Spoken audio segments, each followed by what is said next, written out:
پیدا کیا اس رب کی نہ مانی. رب کو تو مان رہا ہے نا, رب کو تمہارا سب لوگ کہیں گے ہم رب کو مانتے ہیں, لا الہ الا اللہ محمد رسول اللہ راتوں دن پڑھتے رہتے ہیں. میں بتانا چاہوں گا میرے دوستو, بزرگوں, پیارے بچوں, یاد رکھو اللہ کو تو تم سب مانتے ہو, اللہ کو تو ہم سب مانتے ہیں کہ اللہ ایک ہے, لیکن اللہ سبحانہ و تعالیٰ کو ماننے کے ساتھ ساتھ کامیابی تب ملے گی جب اللہ کی باتوں کو مانا جائے گا, اللہ کے فرامین کو مانا جائے گا, اللہ کے قوانین کو مانا جائے گا. اللہ کے قوانین کو بتانے کے لیے اور آپ کو منوانے کے لیے اور عمل کرنے کے لیے اس کانفرنس کا انعقاد کیا گیا ہے. آپ کے لیے لازم و ضروری ہے کہ جو باتیں آپ سیکھتے جاؤ, ایسا نہ ہو ایک کان سے سنو اور دوسرے کان سے آپ نکال دو. ہم لوگ کا ٹائم بہت قیمتی ہوتا ہے, ایسے ویسے کوئی فری ٹائم والے لوگ نہیں ہے, ہر ایک لاجواب شخصیت ہے. ہم لوگ خود ریسرچ کرتے ہیں, عربک ٹو عربک قرآن شریف پڑھتے ہیں, تفسیر عربک ٹو عربک پڑھتے ہیں. کس کے پاس وقت ہے؟ یہ علماء اکرام تشریف لائے ہیں, ان کی قدر کرو. یہ سادات اکرام تشریف لائے ہیں, شیر صاحب کی کرم فرمائی, انہوں نے اپنا وقت دے دیا آپ کی اصلاح کے لیے. کیوں؟ اللہ تعالیٰ نے حکم فرمایا ہے کہ خود راہ راست پر رہو اور جتنی کوشش ہو سکتی ہے دوسرے مسلمین کے لیے کوشش کرو. رسول پاک علیہ السلام نے فرمایا علی مرتضیٰ کو, علی مرتضیٰ خود کوشش کرتے رہو اچھے کاموں کی اور دوسرے لوگوں کے لیے بھی اصلاح کی کوشش کرتے رہو. تو بزرگوں, ساتھیوں, پیارے بچوں, آج کا یہ جلسہ اور آج کی کانفرنس اصلاح معاشرہ کے لیے ہے. اس کانفرنس سے بہت بڑا فائدہ ہونے والا ہے. کس کو؟ یہاں کے مسلمانوں کو, اور یہاں کے فقط مسلمان بھائیوں کو نہیں بلکہ یہاں کے ہندو بھائیوں کو بھی, یہاں کے سکھ اور عیسائیوں کو بھی. اور فقط یہ آپس میں ہی فائدہ ہونے والا نہیں بلکہ جب آپس میں یہ فائدہ ہوتا ہے مسلم کو بھی فائدہ ہوتا ہے جب آپس میں ہم مل کر رہیں گے, اللہ کے قانون کے مطابق آپ رہو گے, ایک دوسرے پہ بلیو کرو گے, آپ ایک دوسرے کے ساتھ اچھے برتاؤ کرو گے تو آپس میں آپ کو ایک دوسرے پہ ٹرسٹ کرنے لگو گے, اور یہ فائدہ مند ہوگا معاشرہ کے لیے, یہ فائدہ مند ہوگا خود ملک کے لیے. ملک تب ترقی کرے گا, ملک تب عروج پر جائے گا جبکہ وہاں کے رہنے والے لوگ, وہاں کے باشندے لوگ اللہ سبحانہ و تعالیٰ کے حکم کے مطابق زندگی گزارنے لگے. یہ اصلاح معاشرہ کانفرنس.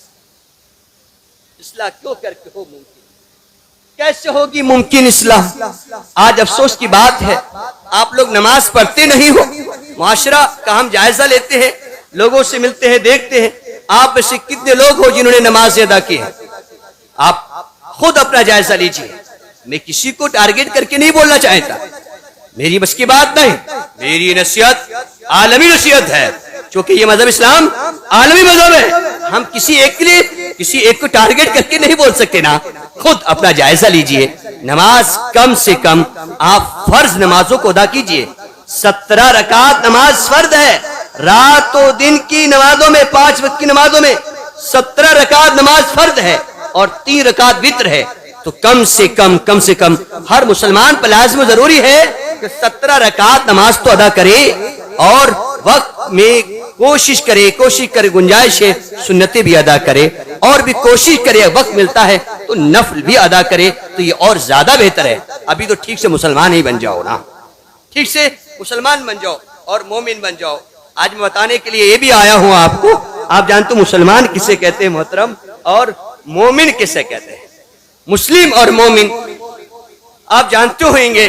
دیکھیے مسلم اور مومن تو ایمان جو لے کر آتا ہے, آمنت باللہ وملائکتہ وکتبہ ورسلہ والیوم الآخر والقدر خیرہ وشرہ من اللہ تعالی والبعث بعد الموت.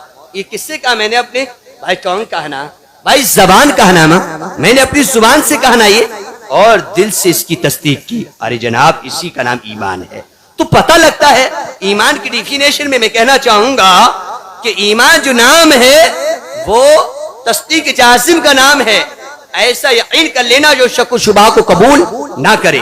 اور یہ کام کس کا ہے؟ یہ دل کا کام ہے. کس کا کام ہے؟ دل کا کام ہے. اور اسلام کیا ہے؟ تو اسلام جو آپ نے ایمان لے کر آئے ہوئے ہیں, رسول پاک علیہ السلام نے جو اسلام کی بنیاد بتائی ہوئی ہے, نماز کا پڑھنا ہے اور روزوں کا رکھنا ہے, اور اگر مالک نصاب ہو گئے ہیں تو زکوٰۃ کا ادا کرنا ہے. صاحب استطاعت اگر اتنے ہو گئے ہیں آپ آرام سے حج کر کے آ جائیں گے, بیچ میں کسی سوال کا چانس نہ پڑے گا تو آپ پر حج فرض ہو جاتا ہے. یہ سب ان کے اوقات پہ کرتے رہیں, یہ اس کو اسلام کہتے ہیں. تو معلوم یہ ہوتا ہے اسلام وہ دل سے تعلق رکھتا ہے, دل کے کام کا نام ہے ایمان, دل کی ایکٹیویٹیز کا نام ایمان ہے. اور ارکان ظاہرہ جو انسان کی باڈی کے پارٹس ہیں, اس سے جو عمل کیا جاتا ہے, اس سے جو کام کیا جاتا ہے, اس کو اسلام کہتے ہیں. جناب والا, تو معلوم یہ ہوتا ہے کہ ہر ایمان والا مسلم تو ہوگا, ہر مومن مسلم ہوگا, لیکن ہر مسلم مومن بھی ہو ایسا نہیں ہو سکتا ہے. مثال کے طور پر آپ بہت سے لوگ ایسے ہوتے ہیں جو اپنے آپ کو مومن کہتے ہیں لیکن حقیقت مومن نہیں ہوتے ہیں, وہ مسلم ہوتے ہیں. جیسے عبداللہ ابن سبا جو تھا, عبداللہ ابن سبا وہ مسلم اپنے آپ کو ظاہر کرتا تھا, بٹ وہ مومن نہیں تھا بلکہ دل سے کیا تھا, منافق تھا. جب جنگ جمل ہوا تھا تو جنگ جمل میں اس نے منافقت کا کام کیا تھا, حضرت علی کے گروپ میں بھی چند لوگوں کو داخل کر دیا تھا, اور حضرت عائشہ رضی اللہ تعالی عنہا کے گروپ میں بھی چند لوگوں کو شامل کر دیا تھا, اور اس نے بیچ میں مل کے لڑائی کا کام کرایا اور وہاں پر قتل قتال کرایا تھا. معلوم ہو یہ ہوتا ہے. اور بھی آج کے دن میں آج دیکھیے ہم ہندوستان میں رہتے ہیں, کئی لوگ ایسے ہیں جو کہ بناوٹی اور منافقانہ طور پر وہ مسلم ہوتے ہیں, لبادہ مسلم کا پہن لیتے ہیں, حجاب مسلم کا پہن لیتے ہیں. ظاہری اعتبار سے اگر آپ فتویٰ معلوم کریں گے تو کیا فتویٰ دیا جائے گا, یہ مسلم ہے لیکن یہ مومن نہیں ہے. مسلم ہمارے ظاہر کے اعتبار سے لگتا ہے تو مسلم کہہ سکتے ہیں لیکن مومن نہیں کہہ سکتے, کیونکہ ہمیں اس کا علم نہیں ہے کہ یہ دل سے مومن ہے کہ نہیں ہے. جب تک معلوم نہ ہو جائے گا ہم ایمان کا ثبوت نہ کر پائیں گے. لیکن جو بھی مسلم ہوگا اس کو عمومی اعتبار سے مومن بھی کہا جائے گا. اللہ سبحانہ و تعالی نے جو ہمیں حکم دیا ہے وہ یہ حکم دیا ہے کہ اے میرے بندو تم مومن بن جاؤ, اولاً تم مومن بن جاؤ اور اس کے بعد میں تم مسلم بن جاؤ. جب انسان مومن بن جائے گا نا, what is the meaning of Muslim and مومن, مومن کے کیا میننگ آتے ہیں, believer and testifier, یعنی تصدیق کرنے والا, یقین رکھنے والے کو مومن کہتے ہیں. کس چیز کی تصدیق کرنے والا, کس چیز کا یقین رکھنے والا, اس چیز کی تصدیق کرنے والا کہ there is no God but Allah Almighty and Muhammad is the messenger of Allah. اس چیز کی تصدیق کرنے والا کہ پوری کائنات میں تقریباً 206 ممالک ہیں, کوئی بھی معبود نہیں ہے سوائے اللہ کے, اور محمد صلی اللہ علیہ وسلم اللہ کے آخری رسول ہیں. سبحان اللہ, سبحان اللہ. ساتھیوں, بزرگوں, پیارے بچوں, دیکھیے نا, میں توجہ چاہوں گا, بغور سنیے گا کہ جب انسان اللہ پر ایمان لے آئے گا ہے وہ کس کا دے رہا ہے, اے ایمان والو ایمان لے آؤ. اور یاد رکھو آپ ایمان والو, صحیح معنوں میں آپ ایمان والو تب تک نہ ہو پاؤ گے جب تک کہ آپ مومنین سے محبت نہ کرنے لگو, اور محبت مومنین سے تب تک نہ کرنے لگو گے, آپس میں ایک دوسرے سے محبت کوئی نہ کر پائے گا جب تک کہ ایک دوسرے کو سلام نہ کرنے لگو. مصطفیٰ علیہ السلام فرماتے کیا میں بتا نہ دوں وہ چیز جس کے ذریعے سے اگر آپ کرو گے تو آپ میں محبت پیدا ہو جائے گی. صحابہ نے عرض کیا بتائیے نا یا رسول اللہ صلی اللہ علیہ وسلم. آقا علیہ السلام ارشاد فرماتے ہیں کہ وہ یہ ہے کہ تم آپس میں سلام کو پھیلاؤ, آپس میں جس مومن سے ملو, مسلم سے ملو, جانتے ہو تو آپ اس کو بھی سلام کرو, اور نہ جانتے ہو اس کو بھی سلام کرو. جب تک کہ آپ یہ سلام کو نہ پھیلاؤ گے آپ نہ ہی مومن ہو پاؤ گے, نہ ہی آپ کے اندر محبت پیدا ہو پائے گی. یقین جانیے اگر آپ کے اندر محبت نہیں ہے ایک دوسرے مومن کے لیے آپ مومن نہیں ہو سکتے ہو. جب مومن نہیں ہو سکتے ہو تو صحیح معنوں میں آپ اللہ سبحانہ و تعالیٰ کے عبد, اللہ کے بندے نہیں ہو سکتے ہو. اللہ کا بندہ بننے کے لیے ضروری ہے آپس میں ایک دوسرے سے محبت کرو, اور وہ بھی اللہ سبحانہ و تعالیٰ کے لیے کرو. اور محبت کا طریقہ یہ ہے کہ آپ سلام کو پھیلاؤ. محبت کے طریقوں میں سے ایک یہ ہے کہ آپ ایک دوسرے کو سلام کرو، جانتے ہو تب بھی سلام کرو، نہ جانتے ہو تب بھی سلام کرو۔ ساتھیوں، بزرگوں، پیارے بچوں، ایمان جب ہمارے پاس میں ہوگا تو پھر اگر ہمارا دل کرے گا کہ میں غلطی کروں، میں گناہ کروں، تو ایمان بولے گا نہ، اللہ پاک نے منع کر دیا ہے نا گناہ کرنے کے لیے۔ انسان کا دل کرے گا نا، غیبت کر لیتے ہیں نا، کچھ مزہ آئے گا، تو پھر دل کہے گا نا، ایمان کہے گا نا، یہ تو غیبت کرنا اللہ نے منع کر دیا، اور فرمایا ہے کیا تم پسند کرتے ہو کہ اپنے مردہ بھائی کے گوشت کو کھاؤ؟ تو تم اس کو ناپسند کرنے لگے۔ کوئی بھی انسان مردہ بھائی کے گوشت کو نہ کھائے گا تو فوراً اس کا ایمان اس کو جھنجھوڑے گا، اس کو منع کرے گا، اس کو ڈرائے گا کہ نہ، اے جناب، آپ کسی کی غیبت نہ کیجئے، کیونکہ اللہ نے منع کر دیا ہے۔ یہ کس طور پر آپ گناہوں سے بچ رہے ہیں؟ ارے اس کانفرنس کے واسطے سے بچ رہے ہیں، کیونکہ اس کے واسطے سے آپ کو اللہ کا قانون مل رہا ہے، اس کے واسطے سے آپ کو اللہ سبحانہ و تعالیٰ نے جو طریقہ دیا ہے زندگی گزارنے کا، وہ یہ ہے کہ اللہ کا خوف دل میں رکھو۔ اللہ سبحانہ و تعالیٰ کا خوف جب دل میں رکھیں گے تو اب گناہوں سے آپ بچنے لگیں گے۔ گناہوں سے کیسے بچیں گے؟ اصل اساس وہ ہے ایمان کی، اپنے ایمان کی حفاظت کرو۔ ایمان سب سے زیادہ عظیم الشے چیز ہے، سب سے افضل، سب سے اعلیٰ جو چیز ہے وہ ایمان ہے۔ اللہ پر بلیو کرنا، اللہ پر یقین کرنا کہ اللہ سبحانہ و تعالیٰ نے مجھے پیدا کیا ہے، اور میرا عقیدہ ہے کہ اللہ سبحانہ و تعالیٰ جب میں مروں گا نا تو نفسی نفسی کا بروز قیامت مجھ سے حساب لے گا۔ فرشتے بھی قبر میں آئیں گے، معلوم کریں گے کہ تیرا رب کون ہے، مر رب کا۔ اور اگر بندہ اچھا ہوگا نا، ربی اللہ کہتا ہوا نظر آئے گا۔ فرشتے دوسرا سوال کریں گے، ما دینوں کا، نیکوکار گر ہوگا، دین الاسلام کہے گا۔ وما كنت تقول في حق هذا الرجل اے فی حق سیدنا محمد رسول اللہ، آپ صلی اللہ علیہ وسلم کے بارے میں تم کیا کہا کرتے تھے؟ تو اگر دنیا میں اللہ پر ایمان لے کے صحیح معنوں میں آ گئے تھے اور رسول اللہ صلی اللہ علیہ وسلم سے صحیح معنوں میں محبت کرتے تھے تو کہو گے یہ آپ صلی اللہ علیہ وسلم ہیں، آپ نبیوں کے خاتم ہیں۔ ارے آپ تو وہی ہیں جن کے طریقے کو میں اپناتا تھا، آپ تو وہ ہیں کہ جن کے طریقے پر عمل کرنے کے لیے مجھے اللہ سبحانہ و تعالیٰ نے حکم دیا تھا اور بتایا تھا۔ جس چیز کے لیے آقا علیہ الصلوۃ والسلام تمہیں حکم دے دیں وہ کرو، جن چیزوں سے منع کر دیں ان سے باز آ جاؤ۔ یہ آقا جناب محمد الرسول اللہ صلی اللہ علیہ وسلم کی ذات اقدس ہے۔ سبحان اللہ، نعرہ تکبیر، نعرہ رسالت، نعرہ غوثیت، مسلک اعلی حضرت، اصلاح المسلمین کانفرنس و جشن دستار بندی۔ یہ کیسے آپ اچھے انسان ہو گئے، میں کہنا چاہوں گا کھجوری کے غیور مسلمانوں، کیسے آپ تقوی شیار ہوتے نظر آ رہے ہو، اور کیسے چھوٹے چھوٹے بچوں آپ تقوی شیار ہوتے نظر آ رہے ہو۔ کیوں آپ متقی کیسے بنے؟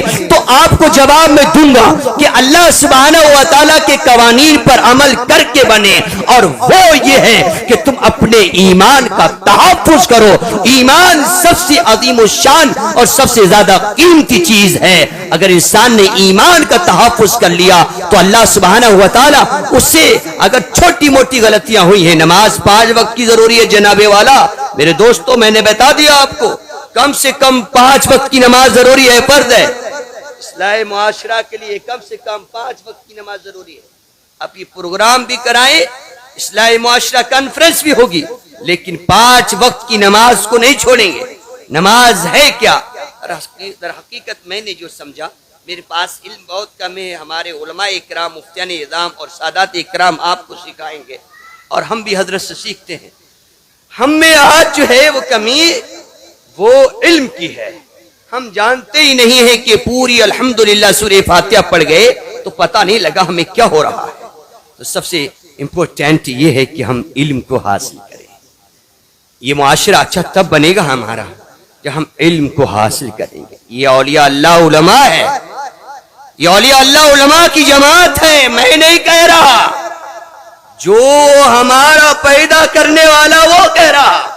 وہ اللہ سبحانہ و تعالی ہے. اللہ فرماتا ہے کہ اگر پوری کائنات میں سب سے زیادہ ڈرنے والا کوئی مجھ سے ہے تو کوئی اور نہیں.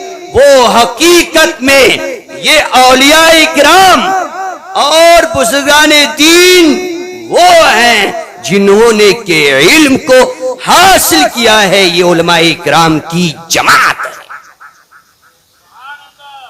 انما سبحان یخشى اللہ من عباده العلماء.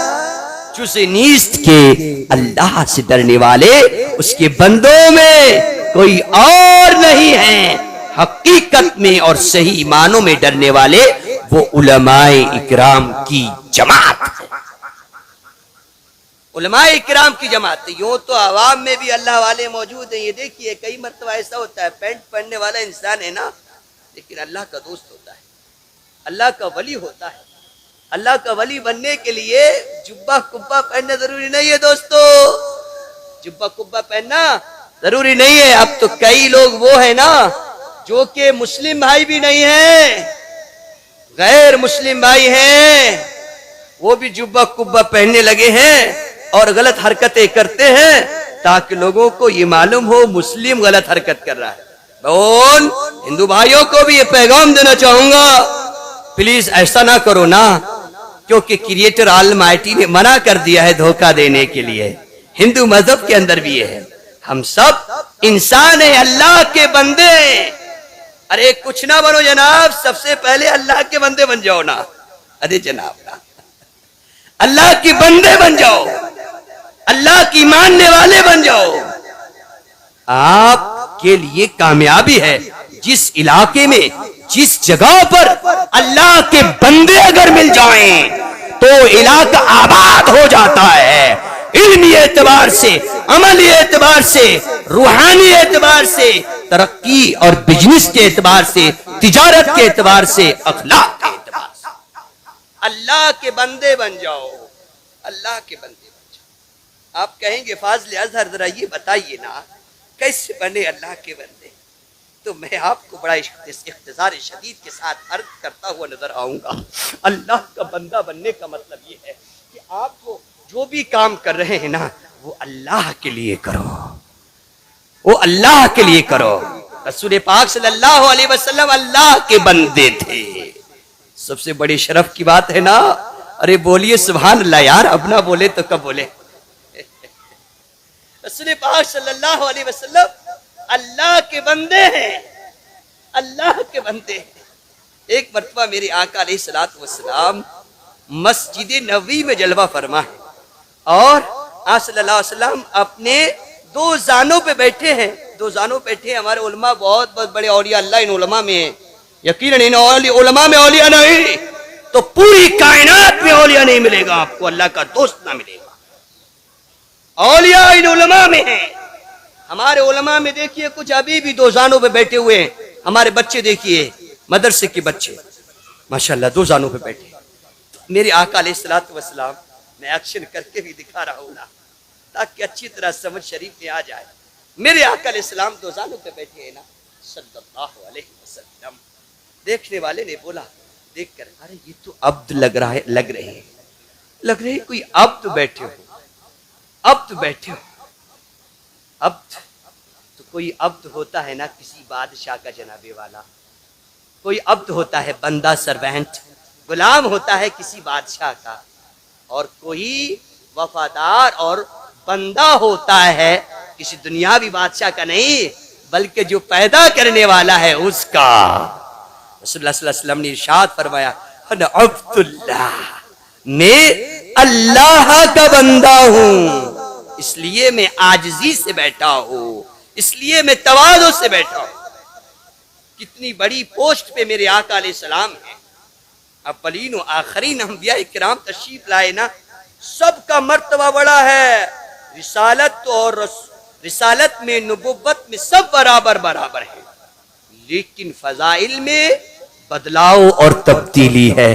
اللہ فرماتا ہے یہ رسول ہے نا جن کو بعض پہ میں نے فوقیت دی ہے اور بعض کو میں نے درجات بہت زیادہ بلند عطا کیے ہیں. تو جن کو بہت زیادہ درجات عطا کیے ہیں نا، ان سب سے بڑا درجہ جنہیں عطا کیا ہے وہ ہم سب کے آقا، سب کے مولا، سارے انبیاء کے تاجدار حضرت محمد مصطفیٰ علیہ الصلوۃ والسلام کی ذات اقدس ہے. وہ کہتے ہیں، آپ فرماتے ہیں میں عبداللہ ہوں، اللہ کا عبد ہوں، انا عبد للہ، میں اللہ کا بندہ. سب سے پہلے ہمیں یہ چاہیے کہ ہم اللہ کے بندے بن جائیں. اصلاح معاشرہ ممکن ہے، اصلاح معاشرہ بولیے نا بہت ممکن ہے. اللہ کے بندے بن جائیں. کسی سے ملے تو اللہ کے لیے ملے، پروگرام میں آئے تو اللہ کے لیے آئے. میرے دوستوں بزرگوں، وقت بہت تیزی کے ساتھ آگے بڑھ رہا ہے، وقت کم ہے، تو اصلاح معاشرہ کے لیے میں نے ایک دو ٹپس آپ کو پیش کیے. وہ یہ ہے کہ ہم اور آپ سب سے پہلے اللہ کے بندے بن جائیں اور اس ساتھ ساتھ اپنے ایمان کی حفاظت کریں اور علم میں آگے بڑھنے کی کوشش کریں، جو کہ اللہ تعالیٰ نے ہمیں علم میں آگے بڑھنے کے لیے خود ارشاد فرمایا. یہ آخری ٹپس ہے، آخری میرا نقطہ ہے. اس کے بعد میں درود شریف پڑھواؤں گا اور ایک نقطے پہ نظر ڈالوں گا. درود شریف پڑھیے. اللہم صلی علی محمد علیہ وآلہ آلہ وسلم. علم کے لیے اللہ تعالیٰ نے ارشاد فرمایا علم حاصل کرو. ہمارا معاشرہ کیسے آگے بڑھے گا، کیسے میرے معاشرہ میں اصلاح ہوگی، تو وہ ایک واحد طریقہ یہ ہے کہ ہم علم حاصل کریں. جو بھی قرآن کی تلاوت کریں تو سمجھ کر کریں، تجوید کے ساتھ کریں. اس کے لیے ضرورت پڑے گی کس کی بولیے نا؟ کہاں علم حاصل کیا جائے گا؟ اپنے مدرسے میں.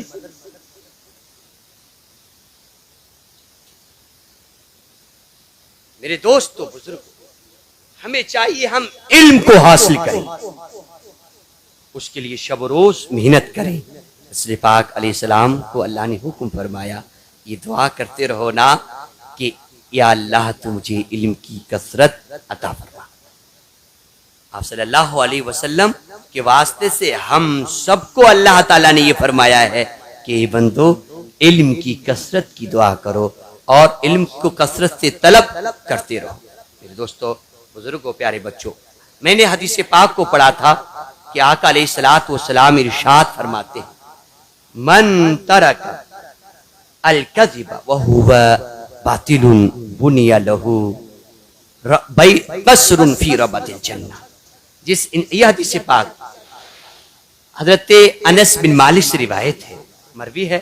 وہ فرماتے ہیں آقا علیہ الصلوۃ والسلام نے ارشاد فرمایا کہ وہ انسان جس نے کہ جھوٹ کو چھوڑ دیا، اور حال یہ تھا کہ وہ خود غلطی پر تھا، اگر جھوٹ بول دیتا تو لوگ کہتے واہ یہ تو ساہوکار، یہ تو سچا انسان ہے، بہترین انسان ہے.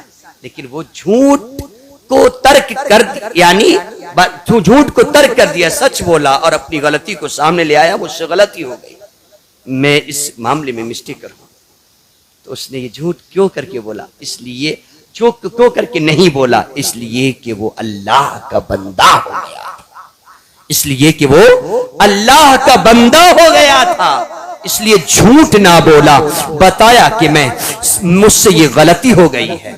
تو اللہ پاک کو یہ عمل اس کا اتنا پسند آیا کہ اللہ کے رسول علیہ السلام فرماتے ہیں جس نے جھوٹ اس لیے نہیں بولا اللہ کے ڈر کی وجہ سے، اللہ کے خوف کی وجہ سے، بنیا لہو قصر فی ربد الجنہ، تو اس کے لیے جنت کے ایک سائڈ سے، جنت کے ایک کنارے سے، جنت کی ایک جانب سے ایک بہترین محل اور بہترین عمارت، بہترین بنگلہ اور بہترین قصر اللہ کی جانب سے بنایا جائے. جھوٹ نہ بولا، اس لیے جھوٹ بھی کیوں نہیں بولا وہ ہم نے سمجھ لیا، یہ اللہ کا بندہ ہو گیا. ایک دوسری چیز یہ ہے کہ ہم میرا کو چھوڑ دیں، یعنی آپس میں جھگڑے نہیں، آپس میں جھگڑا نہ کریں. میرا باب مفالہ کا مصدر ہے، علماء کرام جانتے ہیں، اور پڑھاتے ہیں. باب مفالا کا مصدر ہے, اس کے معنی آتے ہیں جھگڑا کرنا اور بحث و مباحثہ کرنا, کٹ حجتی کرنا. میرے آقا ارشاد فرماتے ہیں جس نے اس چیز کو چھوڑ دیا, جھگڑے کو چھوڑ دیا, کیوں؟ اس لیے کہ اللہ نے منع کر دیا ہے, اس لیے جھوٹ جھگڑے کو چھوڑ دیا. یہ عمل بہت اچھا ہے. میرے آقا ارشاد فرماتے ہیں بنیا لہو فی وسطھا, اس نے اتنا اچھا کام کیا ہے نا, جھگڑا چھوڑ دیا, حالانکہ حق پر ہے لیکن خاموش رہا, کوئی بات نہیں ہے, اپنا بھائی ہے, لڑائی کرنا اچھی بات نہیں ہے, سب لوگ تو مرنے کے قریب ہی پہنچ رہا ہے, ہر ایک کو مرنا ہے, بقا فقط اللہ کے لیے, چھوڑیے جناب والا. تو یہ اتنا اچھا عمل ہے, آقا ارشاد فرماتے ہیں بنیا لہو فی وسطھا, اس کے لیے جنت کے وسط میں, جنت کے بیچا بیچ میں شاندار محل اور شاندار بلڈنگ تیار کی جائے. آخری بات ہے ومن حسن عملہ ومن حسن خلقہ, جس نے اپنے اخلاق کو اچھا کر لیا نا, بنیا لہو فی اعلیٰ, تو اس کے لیے جنت کے سب سے اعلیٰ درجے میں بہترین بلڈنگ, بہترین عمارت اور بہترین منزل کو بنایا جائے گا. یہ حدیث پاک امام ترمذی نے اپنی کتاب صحیح جامع ترمذی حدیث نمبر 1993 میں اس کو روایت کیا ہے. اور سیم اسی حدیث پاک کو ابن ماجہ نے اپنی کتاب سنن ابن ماجہ حدیث نمبر 51 میں اس کو روایت کیا ہے. اس سے ہمیں درس ملتا ہے کہ ہم جھوٹ کو ترک کریں اور لڑائی نہ کریں, اپنے اخلاق کو بہتر بنائیں, تو انشاءاللہ عز و جل ہمارا معاشرہ بہترین ہو جائے گا. اللہ سبحانہ و تعالیٰ کی بارگاہ میں دعا ہے کہ اپنے کرم سے, فضل سے ہمارے معاشرہ کو بہتر بنائے اور ہمارے ملک کو امن و امان کا گہوارہ بنائے, اور ہمارے مدارس اور علماء اور مشائخ کی حفاظت فرمائے, اور تمام مومنین کی اور تمام انسانیت کی حفاظت فرمائے. استغفر اللہ لی ولکم, والسلام علیکم ورحمۃ اللہ وبرکاتہ.